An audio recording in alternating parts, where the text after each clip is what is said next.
Welcome to USA Global TV and Radio, where our mission is to provide education, entertainment, hope, and inspiration. USA Global TV and Radio connects you with experts and audiences all around the world every single day to help you succeed in business and to live a richer life. Visit us at usaglobaltv.com to learn about career and life-changing training and mentoring programs like the Listening Mentor.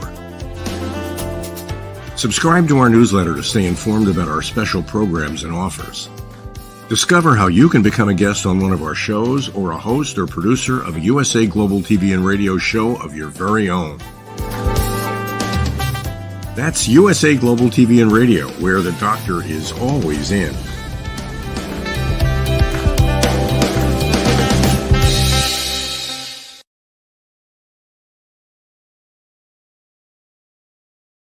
Hello, everyone. Good morning, good afternoon, good evening. Welcome to another episode here at USA Global TV and Radio, where we provide world-class education, entertainment, hope, and inspiration. I'm Dr. Jacalyn Kerbeck, and it's my pleasure to welcome you to our show, Books, Blogs, and Poetry. If you're one of our regular loyal fans, you know that this is Diane Floyd Bame's show, and she is on holiday today and unable to join us. So I am super excited to be able to host this particular episode. And our guest today is joining us from Canada, and she has an incredible background, is a medical professional, and is also a writer slash author. I love this combination. Let's welcome Dr. Heather Gooden to the program. Hello. Hi. So nice to have you with us today. And I just love your background. Mostly, I love your smile. You have so much energy and passion and good energy that's just coming through the computer. So thank you for that. Well, thank you very much for having me here. We were talking a little bit backstage. We only get 8-9 minutes usually to have a conversation. And I immediately was taken with you in what you've accomplished. And you're from a small town and you've made such a big impact. So obviously we're going to talk about books, blogs, and poetry, but let's talk a little bit about your background that led you to go into the writing community. Tell us about your work as a physician. Well, I think it's all very much connected. I have always loved to read. I have tried writing stories ever since I was little. First publication, I think I was 5 or 6, and it was in our local newspaper, and it was Santa's Nightmare. So I started young. I've always really enjoyed reading and learning, and it just sort of naturally led to going on to university and into a career in medicine.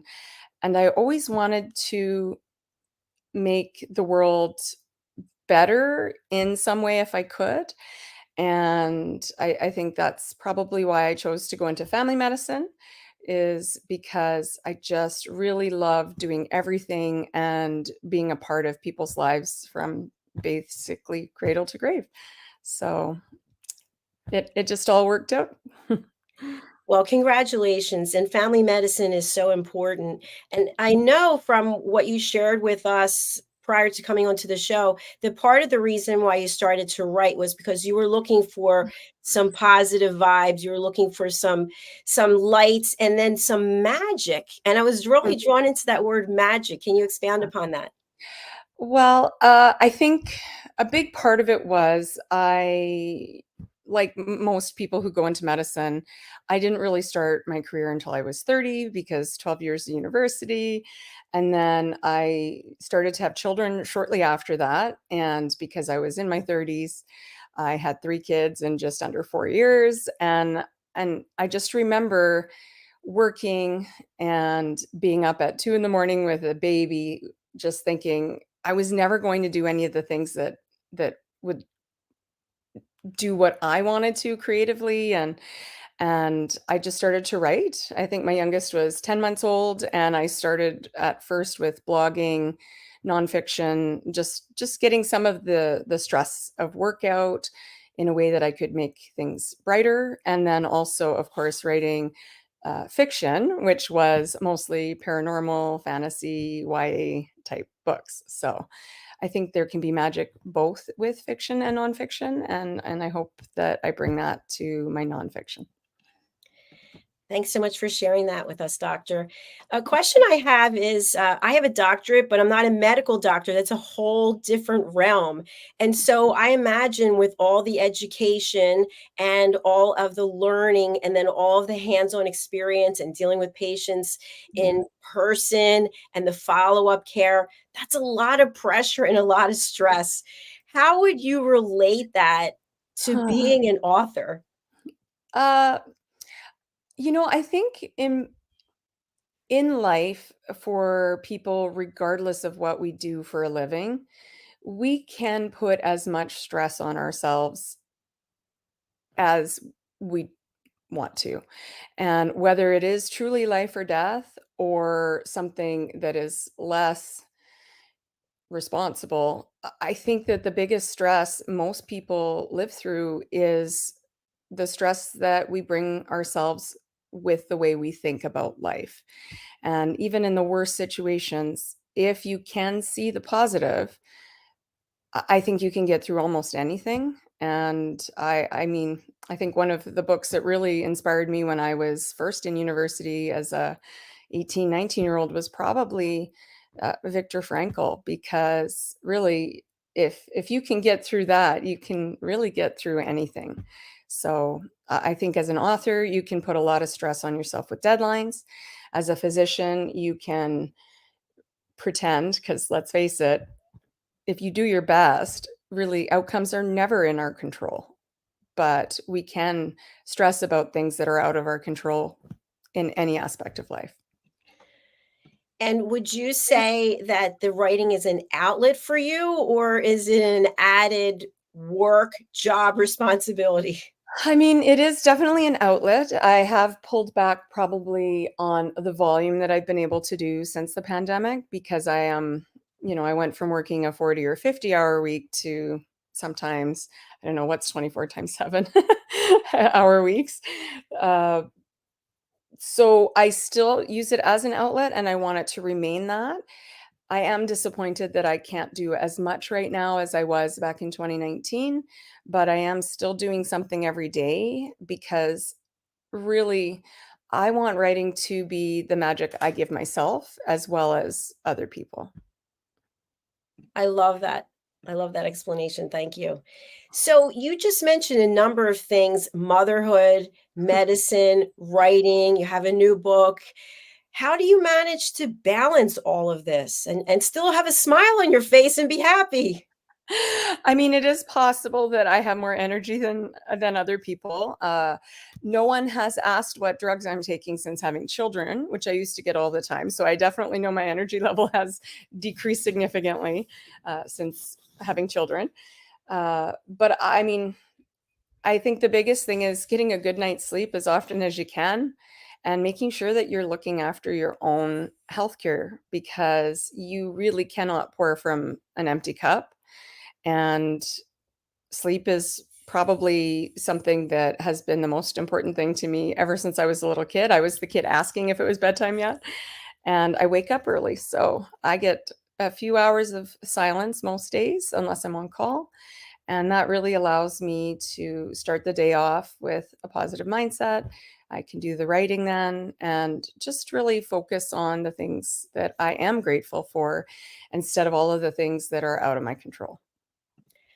And sometimes it feels like that positivity in the world is something that is difficult to grasp, but yet it's so important. And that's what we're about here on this platform, is about positive energy, Mhm. hope, and inspiration.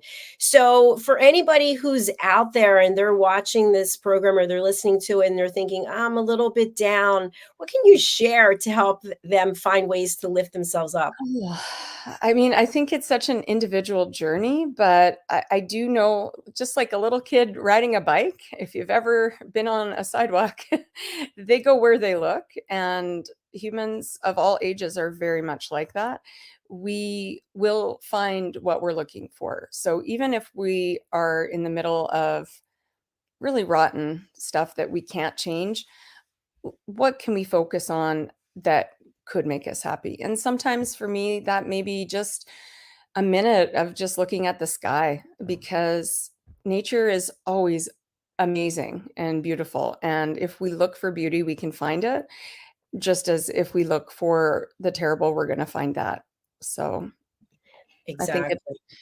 it's really very individual, but if you look, you will find something that can speak to you. And I think also, just in alignment with what you said, there's so much around that is out of our control. And if we focus on the positive, because there's always something, if the sun comes out, I'm like, oh my gosh, it's another opportunity Yeah. for us to do something today. So I really am in agreement with what you shared. I want to go on to your latest book, Passages, Death, Dementia, and Everything in Between. This sounds like a very heavy subject. And is this in alignment with the positivity? It is, definitely. I know it sounds heavy. That's actually my last book, but that one is more of a collection, I would say, of shorter stories. My newest one is Poetry in a Pandemic, which I know also has kind of a downer title. But I think a lot of the stories that I share have been helpful for processing as I cared for many patients who had experienced a loss or were grieving an upcoming loss, whether it was a loved one, their own life, or watching someone suffer with dementia and lose the person that they were. But I think that through the stories, regardless of the topic, there is always that element of gratitude for the moments that are beautiful, even in the darkest of times.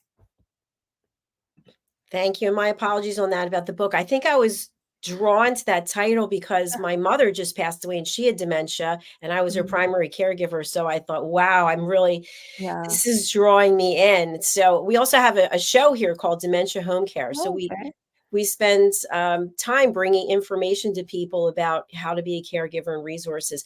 So, for Mhm. someone who is reading that book, Mhm. and then we'll get to your latest, Sure. what are some key takeaways that you want people to leave with? And I know you mentioned about there are always stories that we can look back on and say, okay, even though this was a dark time, I remember this. This was a cool moment.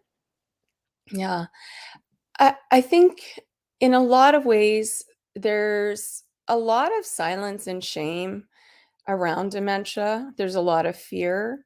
We talk so much about cancer, and it's, this all these battle analogies, and it's somehow, in a lot of ways, cancer is seen as something that's brave, whereas dementia is almost something like that we feel the need to cover up or apologize for. But I don't see it as any different. I see cancer in a lot of ways as watching the person you love grow physically ill, and losing the physical person, but often keeping the essence of the person you love until the end, whereas dementia is often sort of the reverse process, and we're still losing our loved ones. And there's nothing that anyone did wrong or could do better necessarily, and it's just sitting with it and appreciating those clear moments, the good moments, the ones where you do have your loved one, the ones where you can be happy together in your new reality. And I think if we focus on those beautiful moments, there is a lot of healing that can happen. Thank you, Dr. Gooden. It's interesting. My mother had dementia and she died of cancer. She got a Mhm. cancer diagnosis and a month later she died in Oh, August. So yeah. I'm really able to relate with what it is you're sharing. Uh-huh. So if we move on to your latest work, which is Mhm. Poetry in a Pandemic, do you happen to have your book there? I do, yes, that's the cover. Very nice. So describe the cover for anyone who's maybe listening and can't see. So the cover is a magical woodland scene because magic is very important. And it has one of those beautiful old wooden grandfather clocks in the center. And it says Poetry in a Pandemic. And it's volume 1 called Changes. And I am going to hopefully release 2 more volumes over the next couple of years. Congratulations. And you also have a magical background behind you for anyone who's listening, and it matches actually what you're wearing. So it's Oh, a little bit. I'm wearing my Halloween shirt today. oh, that's right. It's Halloween. I forgot it's Halloween. It's my Salem Sanctuary for Wayward Cats shirt. I swear Instagram knows me and it markets exactly the things I want. So I don't know I want them until I see them, and then I'm like, stop it, stop buying things online. They're reading your mind. I love it. I So know. a question I have for you, for any of the authors out there who are maybe first time authors, you have 1 volume and you're planning on 2 more. So Mhm. when you're actually writing, are you writing thinking about all 3 volumes? No. Tell us a little bit more about your process. So actually, these 3 volumes are my daily morning practice over the last, well, 2020 to 2023. So as we went through the pandemic, I wrote something every day, even if it was just a short poem or snippet. Sometimes it was a longer piece. As we progressed through to this year, I think almost always it turned into poetry because things got busier. And I think in rhymes or something, so that just felt easier. But it really is more of that journey through the last 3 years as it was happening. So for me, it's more of one of those time capsules in a lot of ways. So yeah, so that's what happened. And then after I realized I had done that, then I decided that I would make it into 3 volumes. Excellent. Thank you. We'd love to have you read for us. Are you open to that? Sure. Anything specific or just You decide, and take about 3 or 4 minutes. okay? Well, I did kind of prepare just in case you asked that. So I have a couple of really short pieces here that I thought were a little different from each other. So hopefully you can see a little of the variety. So the first one is written December 15th of 2019. And the title is Love. Petal soft, the rose is held aloft by hands tender and strong. The fragrance of home, memories of love, eternal summer blooms.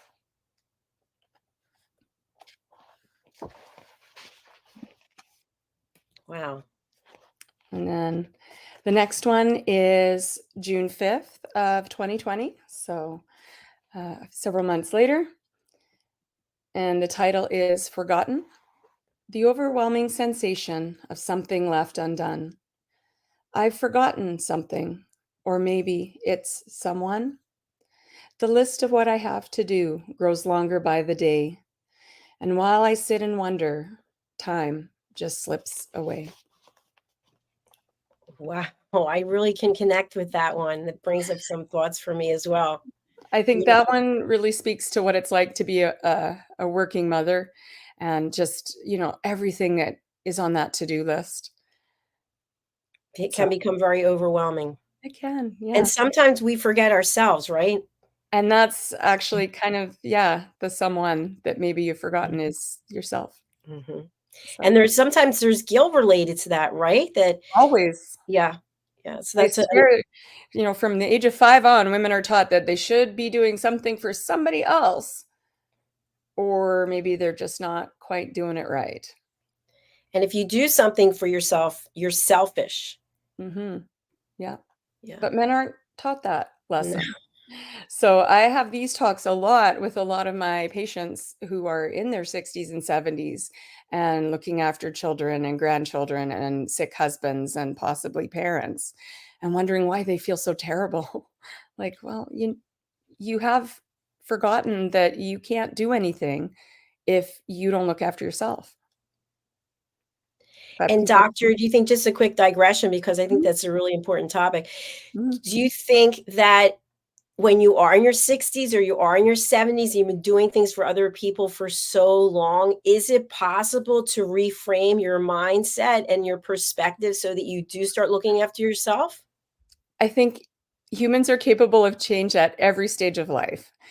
If somebody can quit smoking after 50 years, absolutely you can learn to put yourself first.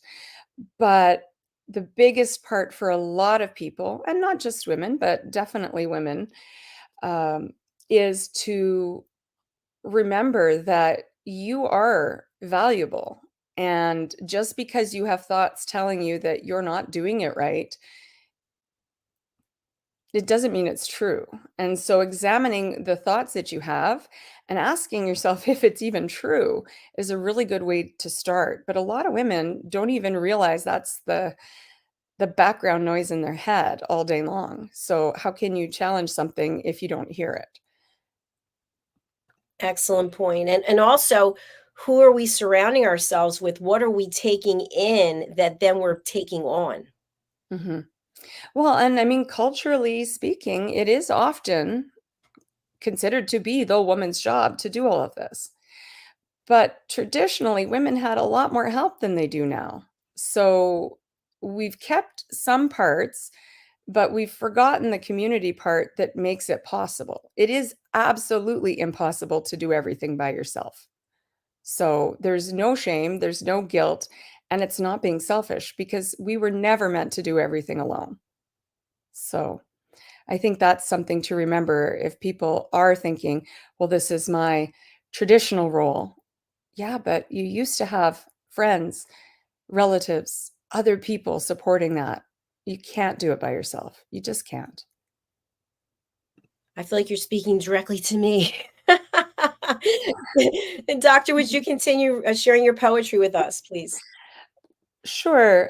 So I have one more that I set aside mostly because today is Halloween. So this is October 31st from 2020, and it's just titled Halloween. All the ghosts of my past, goblins of fear and dread, come slinking out this Halloween and go marching through my head. Because skeletons need a closet, they wanted to stay at home. But they were dragged out anyway, led by the beating of a heart, probably my own. And just like any other magic, true power comes from within. This Halloween is no different as the players wink and grin. What were you thinking when you wrote that? I think at that time, I was actually in the process of moving because I had been living in Calgary. And then with the pandemic, as well as changes in the government that was elected in 2019 in that province, I had decided I no longer wish to stay in that province. And I decided to move back home to my small town that I was born and raised in and left when I was 18 without any plans of ever coming back unless there was a zombie pandemic. So on the 31st, we were making our first day of the 2-day trip home with our U-Haul, our kids, and our pets. So I think that's probably where my mind was that day. And that was 2020. 2020, big changes. So today is my third year anniversary of being back home. Congratulations. You know, one thing that really jumped out at me when I was listening to you read that particular poem was that Halloween is an opportunity to put on a different persona, be someone else. But yet, there are many times in life we are wearing a costume or a mask that, in the pandemic, I think that really brought things out. People had on masks, but people also have on masks that we can't see. Yeah, And so Halloween is an opportunity to be someone else. But yet every day we have an opportunity to drop the mask and be who we really are. If we don't like who we are, to change who we are. absolutely. I think it's a lot of times we kind of think of Halloween as the one day of the year that we dress up in costumes, but I would argue for many people it's actually different. Halloween is the one day where people feel free to be creative, to be silly, to have fun, and really indulge that inner child within. And I think of all the holidays, that's probably why it's my favorite. Every other one has a lot of expectations on it, but for Halloween, the expectation is just have fun, watch scary movies, eat candy, do whatever you want. If you don't want people at your house, turn your lights off. And if you want to have fun, you get to be a kid for one day a year and nobody will judge you for it. I really love that. I'm smiling just thinking Uh, about it. What's your favorite costume to wear on Halloween?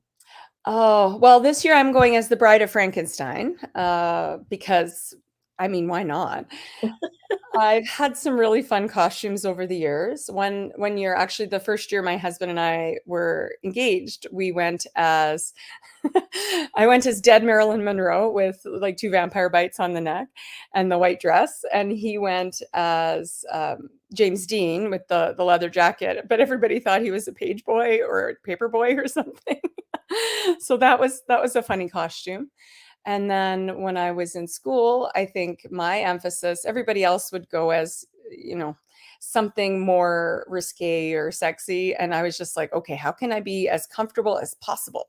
So one year I went as a bed bug with some flannel pajamas and a headband that had little alien things. And I just put some dots on my face.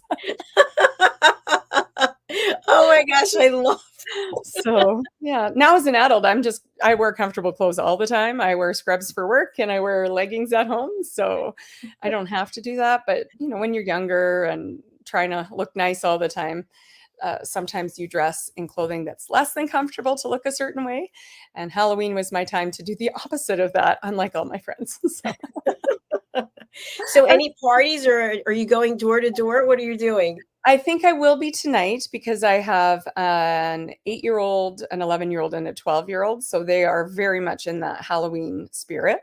My husband has completely decorated the house. So he plans to sit out front in a werewolf costume and scare people. But I'll be probably taking the little one around and checking in on the 11 and 12-year-old and their friends because they're just at that age where they'll probably be fine, but they might do some dumb stuff. So, Well, I hope that your Halloween and your family's is terrific. mhm, And it brings me to my next question, which is you're reading from volume 1. If mhm, you had already written volume 3, how would yes. it be different or the same as volume 1?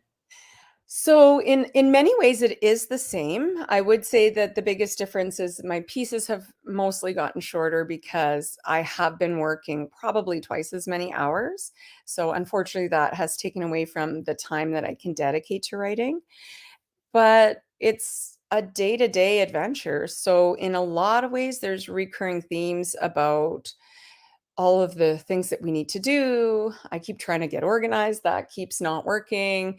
I think there's several entries on planning and stickers because I don't know, they just look so beautiful that I keep feeling if I could just find the right planner, maybe I could make life make sense, but I'm still searching. I think the perfect planner might be my holy grail. So If you find it, let me know. I will definitely do that. So, doctor, how has your writing and your expression of yourself through this medium had any impact on your work or your family situations? I think it has allowed me to show up as a better version of myself because I feel more grateful. And even when I'm tired, I can still see a lot of the value there. And I know in healthcare in general, everyone is so overworked and so tired and feels so unappreciated at times that it really can be hard not to struggle with burnout or depression or just all of those feelings. And if we focus on the heavy feelings, it's really hard to find anything beyond them. So for me, focusing on the bright spots and the magic and the happy things that I do see, I think that's really helped me keep a positive mindset. And there's lots of wonderful evidence that gratitude practice of any sort can really help you get through tough things. So I think that the writing has made me just a better human in general. And there it is. I wish people would take that away from the show, because everyone has an opportunity to express themselves through writing. And what Absolutely. I found as a new author, I started writing 2 years ago, is that the author community is so supportive. It's not like other industries where people are like, "Da, da," like they want to stab you in the back. What have you found about the author community, and how have you brought that into your life or not? I've found some really wonderful people through online groups. Unfortunately, because I am so remote, I haven't had a chance to meet as many as I'd like. And definitely in the last few years, I've been a lot more silent on social media just due to the workload, and it's so easy to get sucked down those rabbit holes that I try to limit my time. But in general, I just find other writers are so supportive, and they can really help you if you're getting started, what kind of resources, what to beware of. I think it's so easy when we start to be excited that sometimes you can find some people that have more predatory practices, and they exist unfortunately everywhere. But there's also people that are really helpful just because they're nice people and it's the right thing to do. So, yeah, I've had nothing really but good experiences with the writing community, and hopefully I've helped other new writers at times, and I really enjoy that part. It's quite different than healthcare in the sense that a lot of people struggle with the same things, but the focus is very different. And I think people in the writing community also understand it's really important to take care of themselves. So maybe they just don't feel the same amount of guilt about that. I'm not sure, but they just seem like in some ways they're often more well balanced. Wonderful. And doctor, we're going to take a look at your website, but I have a question that just came to me from listening to what you were just sharing. So, because you are a doctor, Mhm. there is a certain amount of information that you don't want to put all over social media. And we've never actually had a doctor who was an author that I can remember. So you've been off social media, you mentioned, but Mm. if you were to go full out and say, okay, I'm going to dedicate so many hours a week to social media, what Mhm. tips could you give to other doctors who are also authors about what to share, what not to share? Well, and I think it's the same information that really anyone in the writing community would share. As an author, you can share whatever you want freely about yourself, but most people don't do that. So I think everybody curates their own little writer image, and I think from a physician perspective, there is a fine line between telling your story and maybe telling details of someone else's story. So if that is a concern, I think it's really important to make sure that you understand what the legal aspects are. But for anybody that writes and has a social presence, you can be as controversial or not as you want to be, but you have to remember the more controversial you are, that may both help and hurt what you're trying to do. So I would say that I do tend to keep most of my posts when I do them as either just specific to the writing or something that is positive in some way, because I really don't want to bring any more negativity into the world. And a lot of times we feel strongly about things that maybe we don't really have the right to speak on, or maybe it's too personal and we don't want to share that. And I think that's perfectly acceptable not to share things if we're not comfortable. Thank you so much for your transparency. I appreciate that. Let's go and take a look at your website. And we have posted your website as well as Facebook and Instagram. So, what would you like us to share with people? Where should we go here on the website? So the website, as you can tell, it says the latest books. So I haven't yet got the new one in because it just came out this month. But it does list most of the books that I have written. I have another one that I co-wrote with a lovely group of female physicians that actually came out in April. And that one's not on my page either, but that one I think was published by Kent State University Press. And that one is also a fantastic read if people are looking for motherhood and medicine and just sort of some of that narrative medicine aspect. But these ones show a lot of my nonfiction as well as my last, my last nonfiction, as well as all of my YA and paranormal and fantasy books. So this has probably a lot more of the fiction stories. They can usually be found anywhere online. I am available wide. So Amazon as well as Apple and Kobo, etc. And again, I try to bring some magic, friendship, all of those things that make life worth getting through the hard things into all of my books, regardless of whether that's fiction or not. I love the book covers and I love the titles. And Doctor, a question I have for you is because you've already published on your own, and you Mm, mentioned that you were involved in what I believe you said was a collaboration with other physicians. What yeah. made you do a collaboration when you've already published on your own? Well, it's a funny thing about traditional publishing, as I'm sure you're aware. Everything takes so long. And as somebody that's used to being in control of my own schedule as a physician, we tend to be somewhat averse to taking orders from others.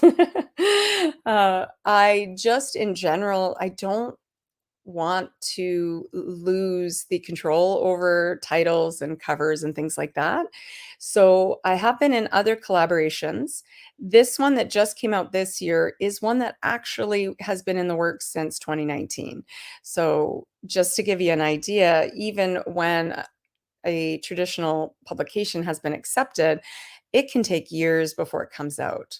So that one dates back even further back than Passages did. So yeah, just the timing was interesting. Yeah, thanks for sharing that. That makes a lot of sense. I know I'm kind of a control freak myself, and I've done only self-publishing because then I really can determine when it's coming out, when it's not. But beautiful, beautiful covers, really. Yeah. I think that's another thing people don't realize is with traditional publishing, you don't get control over titles and covers and things like that. You can have a final say, but I know other physicians who write who have gone either independent or traditional. And the ones that did the traditional publishing were frustrated often at the length of the process, as well as the fact they really didn't get to pick their cover. It was whatever the publisher thought was the most appropriate. Now, for people who are not aware because they are self-published, for example, what are some of the advantages of going with a publisher as opposed to doing it yourself? Well, I think probably the largest benefit for most people, there still is that, cachet of, oh, I'm traditionally published. And I think that's a really important consideration for people. If they need someone else to publish it just to kind of get that sense that it's good enough, that can be a really important driver. But as we all know, there's some amazing books that never make it to the light of day because they just can't do that. They can't publish everything traditionally. Um, and then I think the other thing is you just don't need to worry about things like editing and picking covers and all of that, which you do pay for out of pocket. But then the benefit to the self-publishing is you retain all of your rights and all of the profits, and it's also really fun to pick covers. I think I have a bit of a cover addiction the way some people have a shoe problem. So I don't know anybody with a shoe addiction. I'm not going to go there, but okay. So for people who are interested in going to your website, it is HM Good author, your name, hmgoodenauthor.com. So please do go over to Doctor's website and have a look and make some purchases. So we are actually at the end of our show. It's flown by so quickly. I hope you will come back on the Corner Bookstore. And also we've got a number of other shows I think it would be a great fit for to support your work. Thank you so much. I've really enjoyed today. Thank you. I'm going to spotlight you again. If you could share with our audience, who would you like to contact you and what's the best way to do so? So probably the best way to contact me is you can subscribe to my newsletter through my website. I am in the process of updating those last few books, as I mentioned, so they won't be on the website, but you can also find all of my books on Amazon, Apple Books. Again, they're online everywhere. You can buy a paperback, which is always nice with, I think, the nonfiction particularly, because there's just something so nice about having that cover in your hand. And you can buy those on Amazon as well.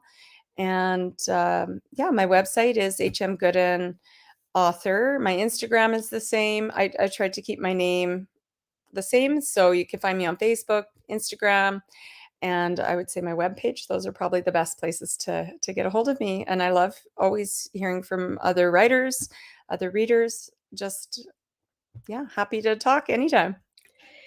Thank you so much. It's been an absolute pleasure to have you here today. And I'm just loving all the positive energy that you brought here and that I will take with me for the rest of the day. So thank you for that. Well, thank you so much. All right. Take care. We'll hopefully see you again. I hope so. Thank you, Dr. Jacalyn. Thank you. Happy Halloween. You too. Bye. Thanks. Bye. Thank you, everyone who's watching on the live or the replay. We really do appreciate you. Please do reach out to Dr. Gooden and go over to her Facebook as well as her Instagram and her website.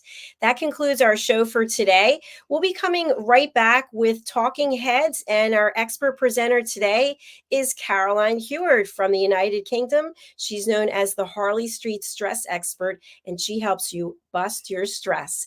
Let's take a look and listen from some of our sponsors, and we'll be right back. Thanks again. Bye for now. USA Global TV and Radio, in partnership with Dr. Jacalyn LLC, present Amazon #1 best-selling author, Dr. Jacalyn Kerbeck. Dr. Jacalyn Kerbeck is a certified life, career, and executive coach who teaches people how to listen at an elevated level through her courses and her books. Dr. Kerbeck teaches her clients how to open their hearts and express themselves through their creative genius. In her children's book series, The Amazing Adventures of Lady Ella, the listening mentor, Dr. Kerbeck teaches children and their families how to listen at an elevated level. Dr. Kerbeck has worked with clients across the world to guide them in how to express themselves and communicate at a highly effective level. Join our team of elevated listeners so you can listen without judgment, without providing a solution, without interruption, and without stealing the stage. To order your books today, go to drjacalyn.com or Amazon.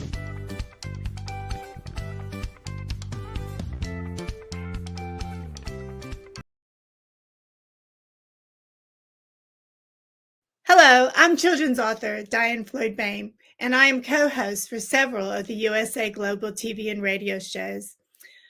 I joined because of the purpose of the USA Global TV and radio. They provide content for the viewers and listeners, an opportunity for people around the world to have their own show or even be a guest on an existing show. We truly believe in helping others get their positive message out to the world. We also have the opportunity for the listeners. You can watch on several platforms, and on YouTube, you can ask questions and even give a comment. We absolutely love it. I love being part of the USA Global TV and radio because I love positive messages, and who doesn't? And we need more of that in the world. We are a family, and we hope you will join us and become part of the family too.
This program has been brought to you in part by Zane Carson Carruth, etiquette and protocol expert, international award-winning author, television show host, and philanthropist. Thank you to Zane, our official diamond sponsor for USA Global TV and Radio in partnership with E360 TV. Zane is the author of The World's First Tooth Fairy Ever, as well as many other children's books. She's also the television host of Elegance, Polished Demeanor, and Posh Living, seen on USA Global TV and Radio.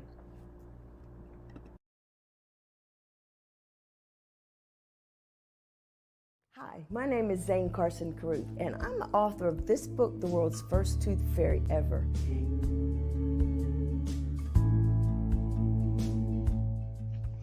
Reading is magic.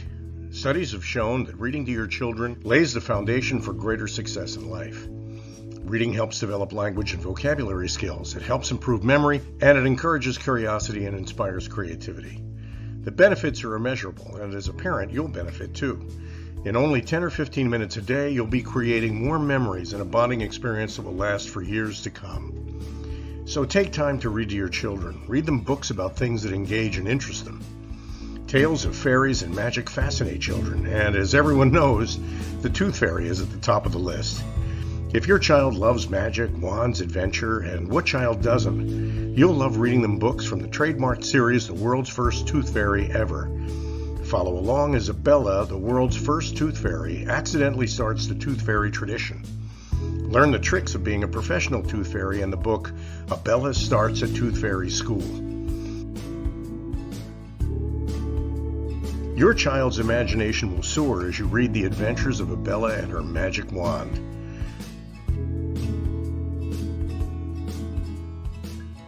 These wonderful books are available at worldsfirsttoothfairy.com. and at Amazon, Barnes & Noble, and Walmart.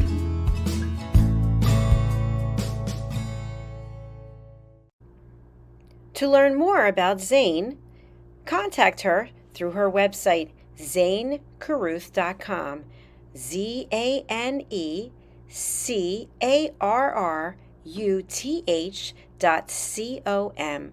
Order Zane's books and merchandise. Contact her about being a keynote speaker at your next event.